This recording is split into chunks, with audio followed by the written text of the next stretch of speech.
am Cool Blue, and this, of course, is Lady Blue. This will be another episode of Blue Talk, episode 6.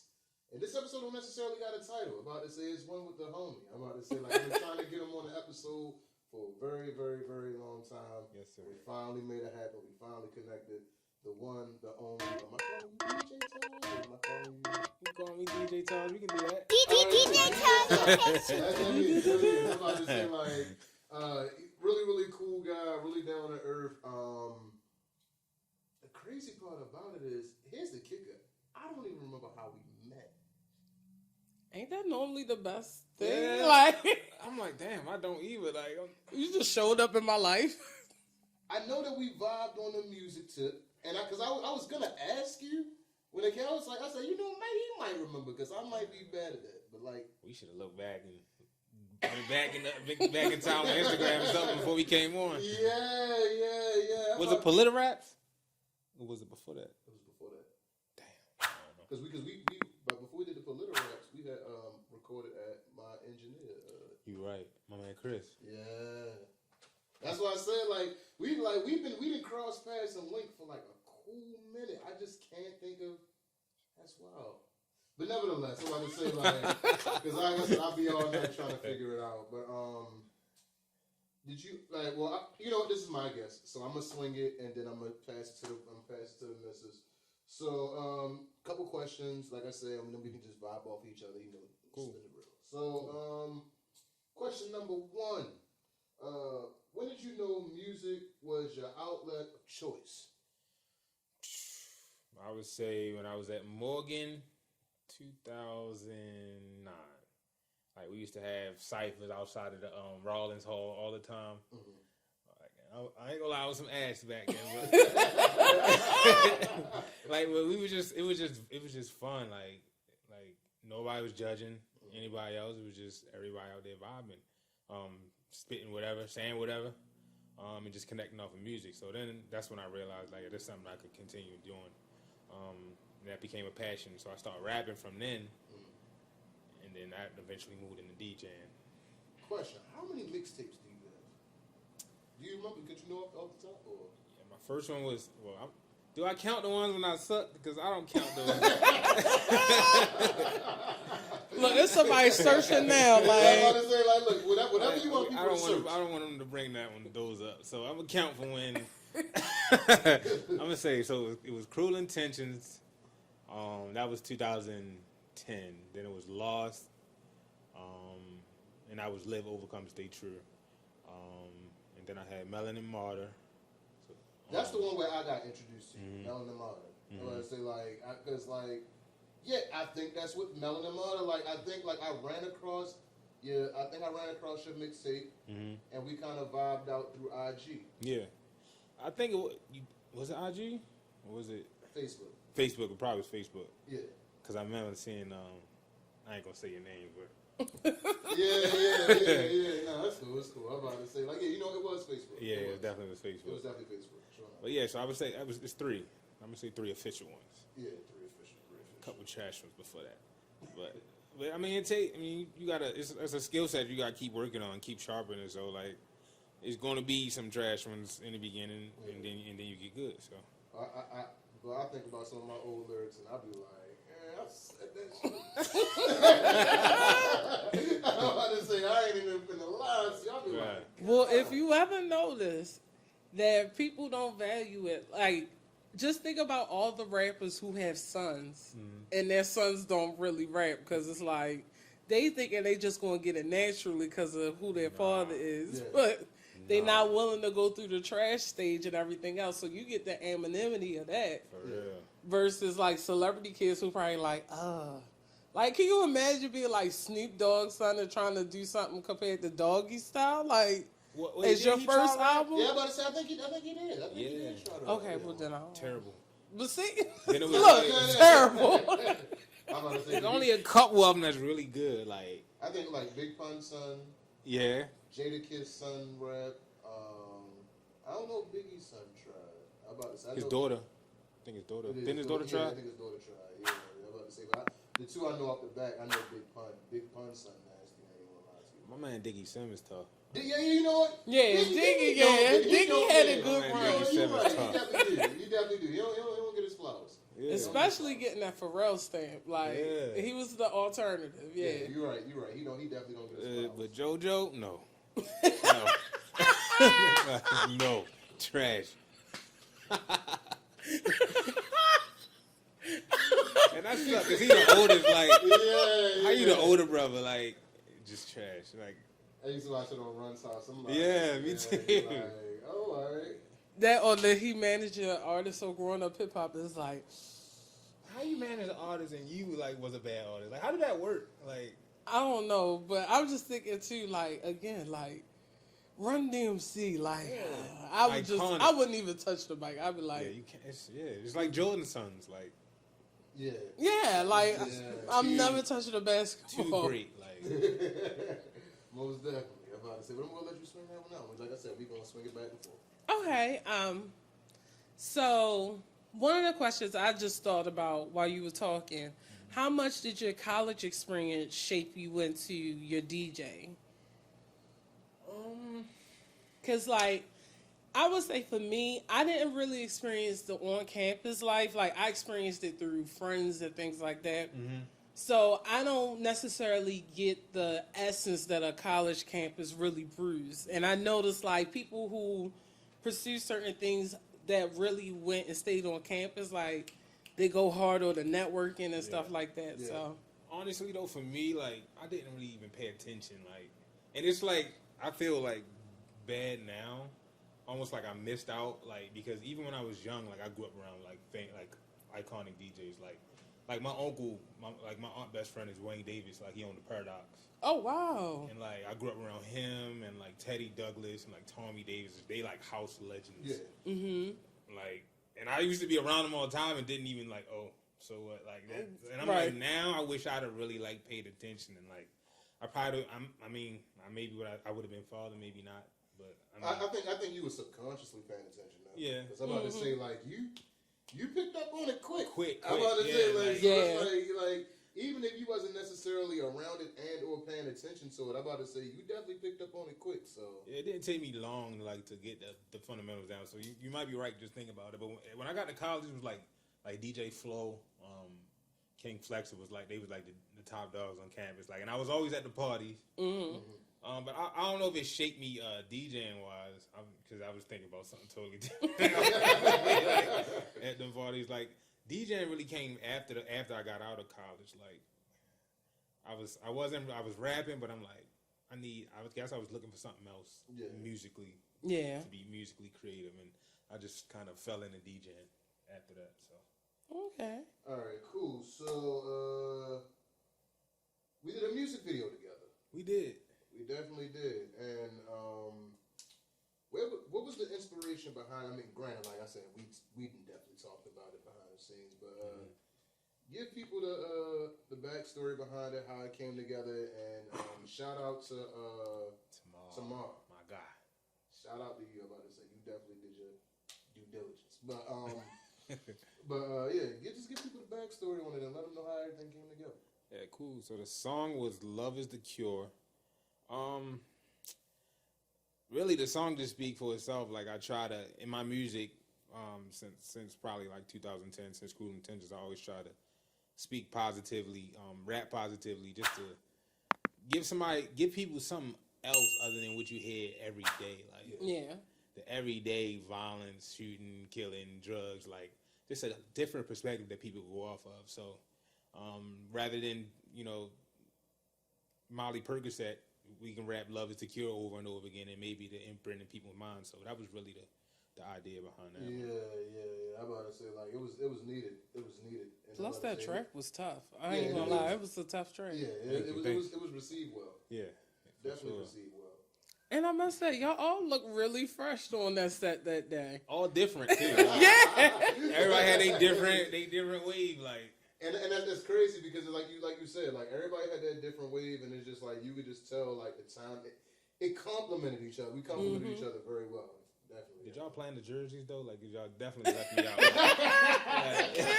We said so. Like, he said something to me when he pulled up, and he was like, "Bruh, like, you was thinking the same thing. I was thinking, and then you looked over and was like, well, I was like, well, he ain't got no jersey. I mean, but shoot, I'm like, what you had on the He had on the Under Armour. No, you had the Milano. Yeah. Oh, Milano. Oh, I'm sorry. Milano joint. I'm about to say, she's about to. Yeah, I ain't mean to downgrade the Milano. I'm still working to get my Milano sweatsuit. Cause I want to be like my man here. I want the Milano sweatsuit. Shout out to her. Like, yeah, dope. she is doing big things. I'm about to say, my man pulled up in the Sergio Tashini joint, like just the. Bruh. I need me one of them before the year. I ain't even gonna lie to you. Like, I always wanted one. I never had one. I don't know what it is. Like I'm about to say, just a wish list. But let's talk DJing. Yes, sir. So, did you know it would flourish the way it did? Because like you kind of came in and it was like I started saying, I'm like, hey, cool, DJing, whatever. But then it's like you went from DJing to like gig after gig after gig. No, let's keep it for real. He went from being in the backyard to balls and wedding receptions and you gotta wear black tie to go to that event. Oh, I still remember my first gig. Shout out to DJ Kibi. She was actually got me my first gig. He definitely was in the backyard. Like you on point with that. Like, we was in the backyard on this lady deck. I remember. I will never forget that. And now, like you said, like doing black tie events, doing weddings like almost every month. Just fortunate.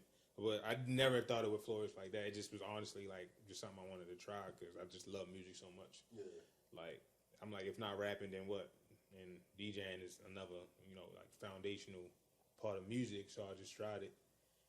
I think that's the beauty of it too. Is that like you don't have to try so much at something that you know that you're good at. Mm-hmm. Like you naturally are good at music anyway, and I feel as though like for you, like once you kind of picked it up, it was just a thing where you just looked and you were like, bro, this is me. Yeah. Across the board. Even if you ain't necessarily, if you didn't think that you were the nicest at it when you first did it, I feel like it was kind of like a thing where it was like, you was around so many people. So it was like, even if you don't think that you was catching nibblers, you was catching nibblers here, nibblers there. So it's like, you was soaking up game without soaking up game. I think the biggest thing that I soaked up from them, I think, subconsciously was like being authentic, like because they all like they all are so like different from each other. Like none of them play like the next person. Like, and that's what I try to do. Like I don't really try to play like anybody else. I don't really try to be influenced by any other DJs. Yeah, I will say you're very calm to be a DJ. Like I've never I've seen a clip of you like getting hype and dancing and jumping around, but I never see you like trying to do drops and like, hey yo, like I've never seen that. It wouldn't be real. Like it's just not my personality. I'm like this all the time. Like, yeah, I was my mother always talk about like how like she used to have to check on me in my room when I was a kid because I never talked. Like, is he all right up there? Like the ninth wonder of DJ. Yeah. He like the ninth wonder of DJ, and everybody say like, bro, like you know how ninth wonder, like when ninth wonder talk, it's like everybody stop and they like, oh, he about to say something important this night. Like, because like if he don't say nothing else no other time, like so like he gotta be about to say something. Yeah, definitely. I'm about to say like that. Have you seen the Ninth Wonder documentary? Yeah, hell yeah. About to say, that was a... He like that, yeah, like he the truth. Yeah, I'm about to say, no, because I'm about to say like I know you appreciate music the same way I do, and I'm a documentary junkie, so like that was definitely a really really dope documentary. Like I said, but like if I could put you anything like I like that. The Ninth Wonder of DJ, like I'm about to say like. Quiet I might coin that one. I'm gonna give you all the credit. I definitely like that. But did you So I was gonna ask a question actually. This is just from someone who just throws their favorite songs into a list and call it a day. Mm-hmm. What does it take to curate the perfect playlist? Do you have like a particular playlist already put together before you go to an event like a reception or anything like that? Or is it like I have an outline, but if the vibes go this way, I'll do this, and if the vibes go that way, I'll go this way? I think it depends on the event. Like if it's a wedding, usually up until the reception. There's a certain timeline we go by with certain music that the couple has selected. And then when we get to open dance floor, it's like my show, and so I can kind of read the crowd and play based off them. But weddings is, it's like always the same songs. Like, it's like wobble, and I be like, no, like I'm not trying to do that shit. Like, so like I try to like play different each and every time, and I try to, let the bride and groom know that like this is not about to be that same ordinary wedding that y'all used to. That y'all, I knew y'all done went to hundreds of weddings and did the fucking wobble. Can I cuss on you? Yeah. All right. Yeah. So, but then you got like a club where it's definitely you just reading the crowd. Like you can't go into a club with a set you didn't did last night because it's drunk people. Mm-hmm. Like, somebody might have been there from the night before, right? And it's a bunch of people. Like it's a bunch of people that you don't know. It's basically like it's a blind date every time. Like you go on and you just got to feel them out. So, but what's that one track where it's like like you throw that joint on and it's like we out of here. Like if you feel like it's getting a little stale and you kind of trying to switch moves. It gotta be right now. I would say Maybach or Models by Money Jake. You know that? No. Oh yeah, like y'all gotta listen to that. All right, yeah, because we don't want to get the monetized. Granted, we ain't got monetized. Yeah, like especially if you're in a club right now, like, and it's getting if you only got one song to go to, I would say either Maybach by 42 Doug or Models by Money Jake. Okay. Yeah. Now 42 Doug, I'm about to say like that's like he definitely them joints. scraping up right now. The beat is crazy. Yeah. So I have another question from you from the last question. Mm-hmm. So you said that every time you play a list, it's kind of like a blind date. Mm-hmm. Do you like the excitement that comes from that? It's bittersweet. Like, definitely bittersweet because I don't know, because I'm like I'm a perfectionist a little bit. I ain't gonna lie. Yeah, that's why y'all hang out. Yeah, like, for real. So like, it bothers me when I don't play well, or like I don't play well according to what the crowd reacted like. So like, so it's stressful for me going in, and but it's also I like the challenge. So like, it's definitely bittersweet. Yeah. All right, cool. I'm gonna shift gears a bit.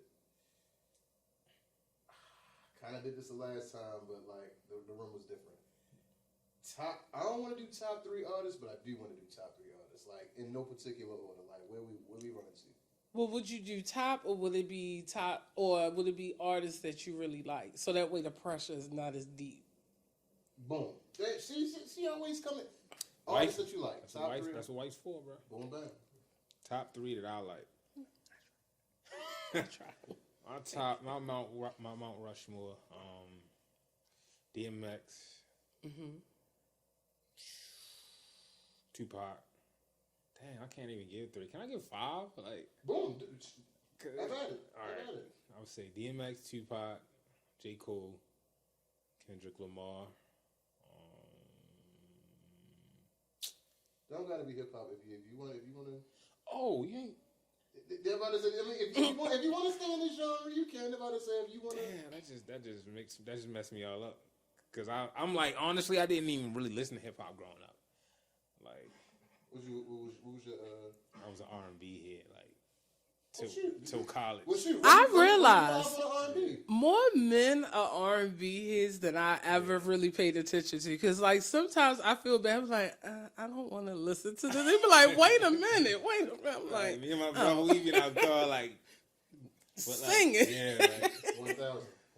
Well, but run me 5 on the R&B side then. Number 1, Maxwell. That's like one of my favorite artists ever. Like, yeah, Urban Hang Suite I listened to a lot in high school. I don't know why. My wife, she gonna be like, she probably tired as hell of Maxwell.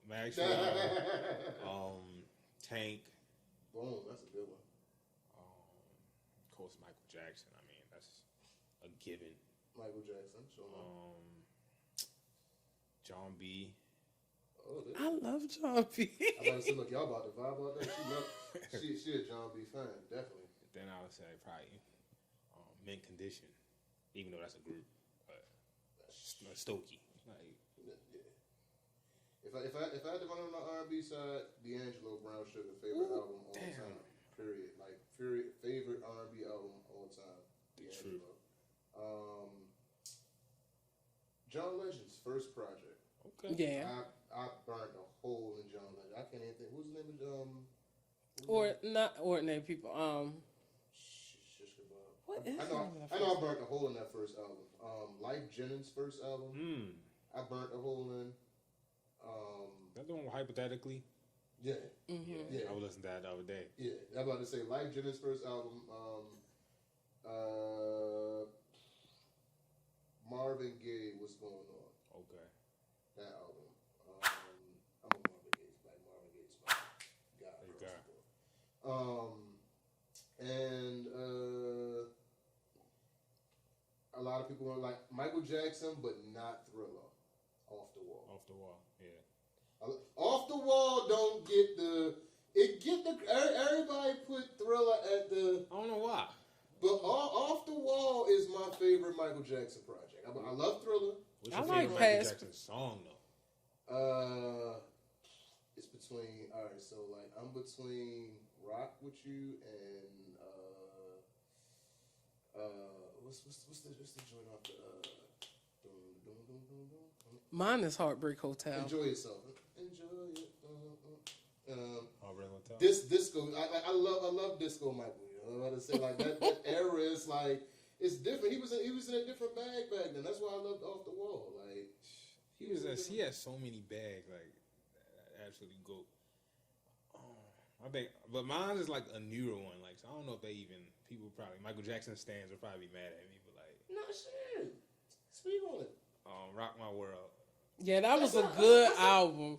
I played a hole in that. I agree with you. Yeah. Granted, it was also the time when you first got into CDs and stuff, but And like you said, Dog Child. That Dog Child beat just I would say crazy. Dog Child. Yeah, definitely.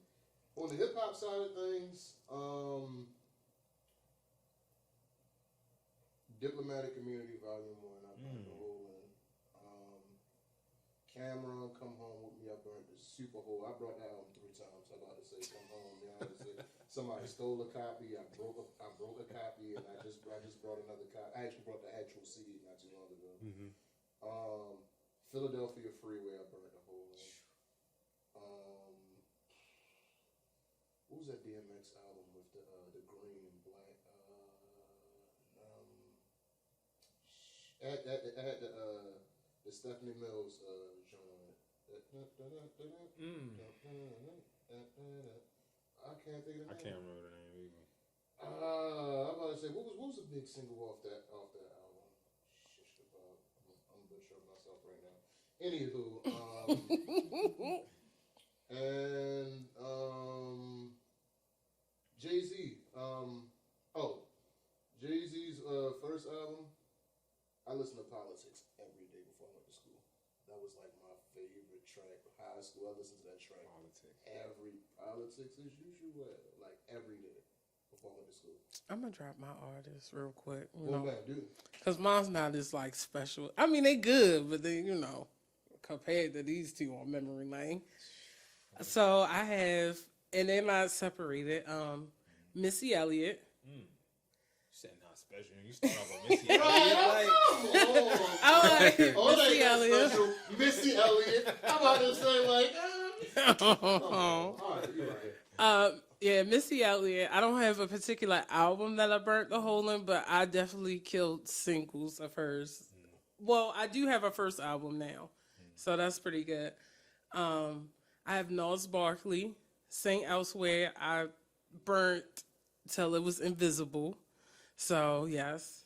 You listen to Sing Elsewhere right now. That's the crazy thing. Yep. I never heard of that. I'm gonna have to go listen to that.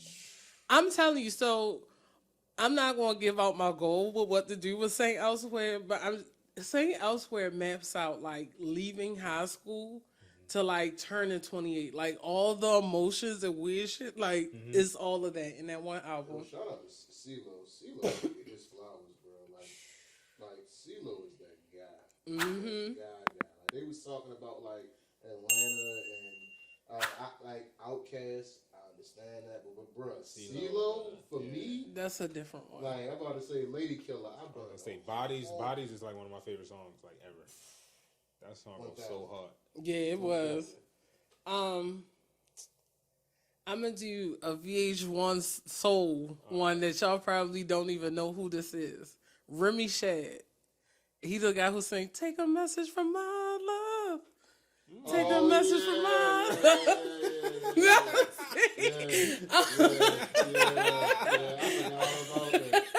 VH1 Soul Baby. I'm about to say like that. Of course, Erykah Badu. And favorite Erykah Badu record. So Baduism will forever be my favorite Erykah Badu album. Favorite Erykah Badu song. So many. You was on window seat for a minute. Window seat. I have to say it's between Didn't You Know? I was about to say that's my favorite. Because that one is just something like the emotion and even the music video with her like being an alien walking and all that. Damn, and then what's another one? I have to say, certainly,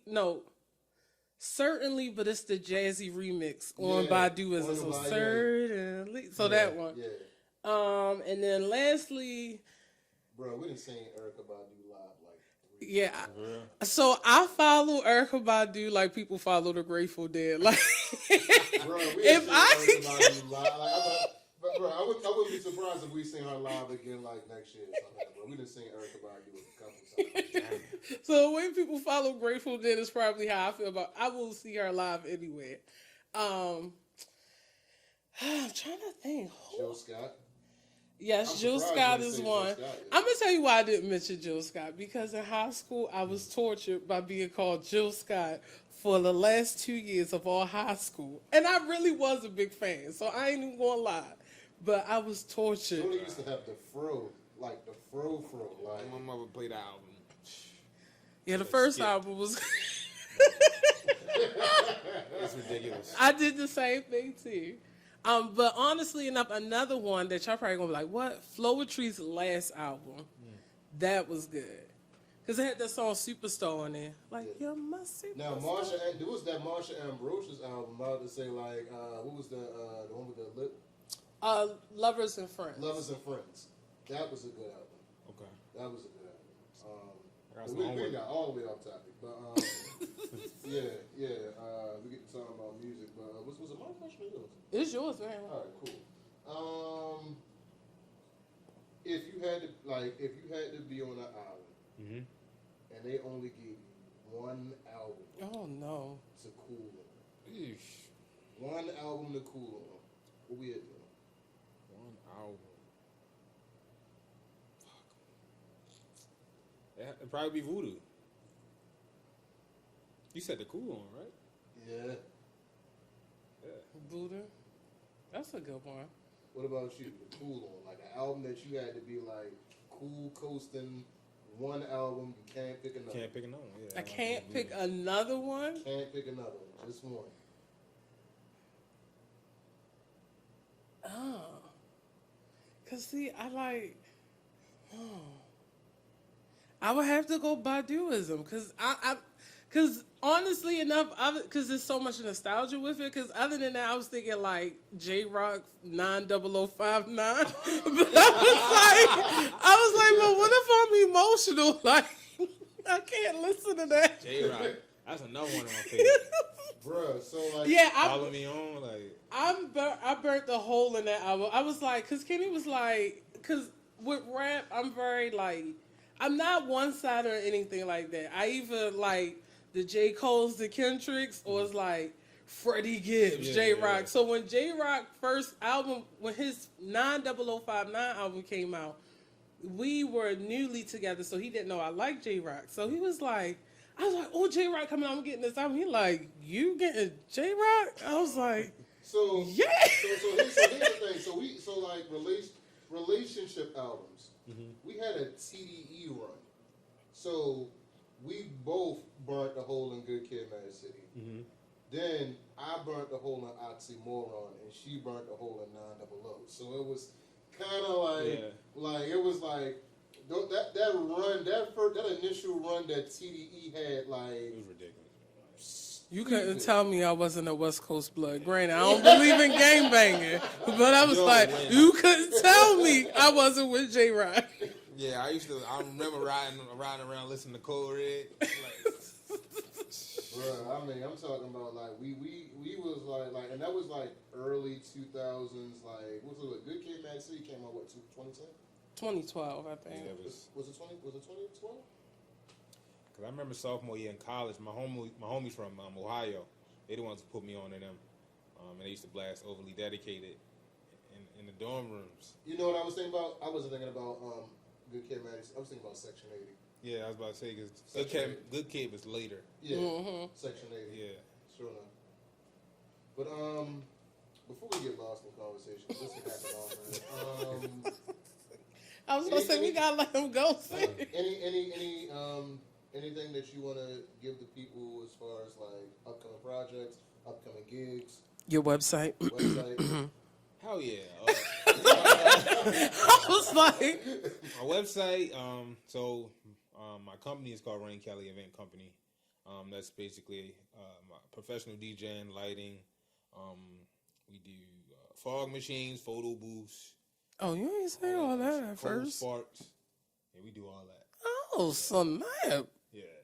You got a collective going. Yeah. So yeah, we do all that. So it's Rain Kelly Event Company. The website is www.rainkellyevents.com. My Instagram is at DJ Tajh. I just dropped a blend tape. We didn't, bro. Yeah. You know what? I feel bad. We did not talk about the blend tape. Yeah. So backstory. I'm gonna try to make it short and sweet. I was trying to get him on right before the tape dropped, and I saw it, and I was like, "Oh, hey, babe, Taj, you gotta get him on an episode." And I'm like, Yeah, our times weren't aligned at all. Yeah. bruh, like it was a lot of back and forth to Philly at the time. It was a lot of back and forth to Philly at the time. But you know, the holidays are coming up or just left. So that means you got plenty of time at home to listen to his blend mixtape. So, you know, you got time. That's a fact. 1,000%. I'm gonna say anything that you can highlight off the tape that you really just was like, bro, like when you got into your bag when you was like, oh, this tape about to be the one. I would say when I blended Aretha, Caught Up in the Rapture with The Block Is Hot. That's probably my favorite one. Oh, that's probably You hard. threw that up on IG, yeah, sure enough. Oh, I gotta look for that one now. I was like, that's how Joint hard.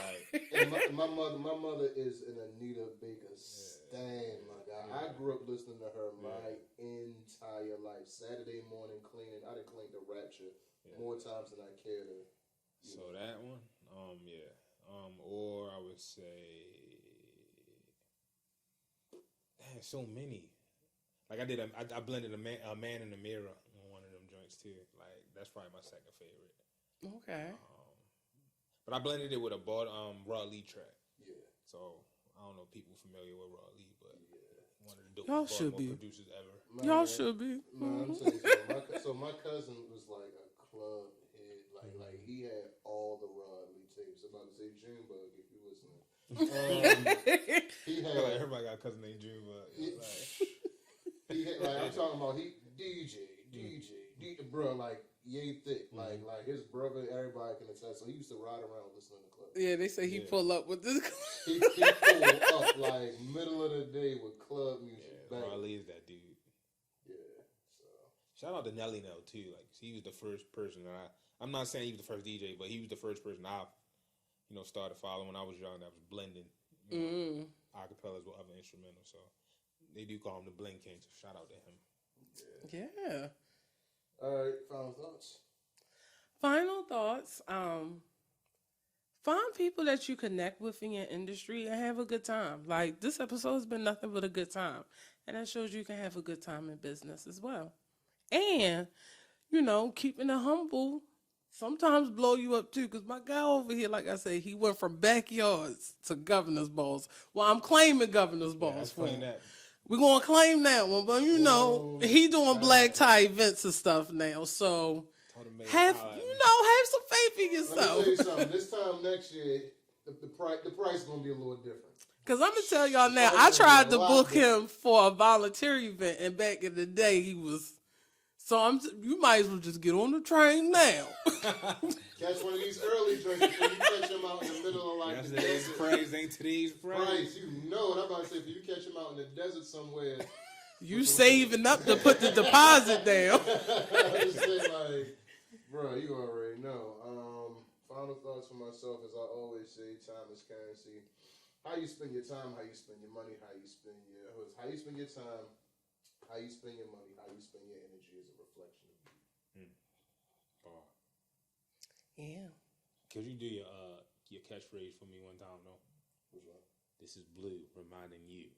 Oh yeah, I've been teasing him about that too. I love that joint. Every time he play, I'm like, "This is Blue," and I'm reminding you that joint fire. to wear your kicks. That joint fire. Bruh, you know the crazy part about that? So like, my wife been trying to get me to do a kick series for like the longest time, and I just gave you credit. Like, see, this is what I'm talking about, bro. My homeboy hit me up the other day, and he was like, "Yo, like, I like that. I was like, for real? I was like, I thought about some news anchor shit. Like, I'm about to say, like, you know how back in the day, like, they would have, like, this is Channel 5 News. So. That's what I immediately kind of just, like, snapped to, where it was like, oh, okay, cool. And then I used to watch the Nice Kick videos. Remember the Nice Kick videos back in the day? And, I kind of got it from, what's his name? Pierce, what's his name? Pierce, not Morgan. No. He got his own joint now. It's called Sports Dissector. He go to all of the college. He go to all of the college campuses, and he do like the tours of the campuses and stuff like that, like football, basketball. What's his name? Pierce. Bro, Nevertheless, I used to watch him all the time. When he used to do Nice Kicks, and his voice was infectious. And I used to just sit back and be like, "Bruh, like you could sell me the ugliest sneaker, and I'd probably buy that." So I just kind of like took like little niblets from him, and was like. So before you leave, you actually have to do it because we done both did it for you. Okay, this is Blue, and I'm reminding you to wear your kicks. Fire. It's the accent, yo. The Baltimore accent, bro. Do it. So the guy, so I'm on TikTok, right? Because I had put up a video of the pair of dopes, and so he was like, "Yo, niggas from Baltimore really say dope shit." Like, and he was blown away because like he put underneath the TikTok video, he was like, "Yo, y'all really call them shits dope shit." I'm like, what they say, phone posit? I guess. I don't even know. I mean, I say Nike phone posit because that's the actual name of it. But like, I couldn't imagine going to the store like, yo, can I get the phone posits? Like, we cutting it, right? The video. Yeah, I guess. Yeah, could you? Oh, my bad. I was still recording. I was still recording too. I'm about to say. I'm sorry. I thought that was a personal call. I'm sorry. I'm gonna shut up then. My bad. That was a part. That was a part of the. Oh, okay. My bad. I'm sorry. All right. This is cool, please. And this is Sleep Blue. I'm sorry. And I guess we're done. Nah, look, I started thinking about Tajh's job. I was like, we good. My man holding it down. All right, holla at you. I'm sorry.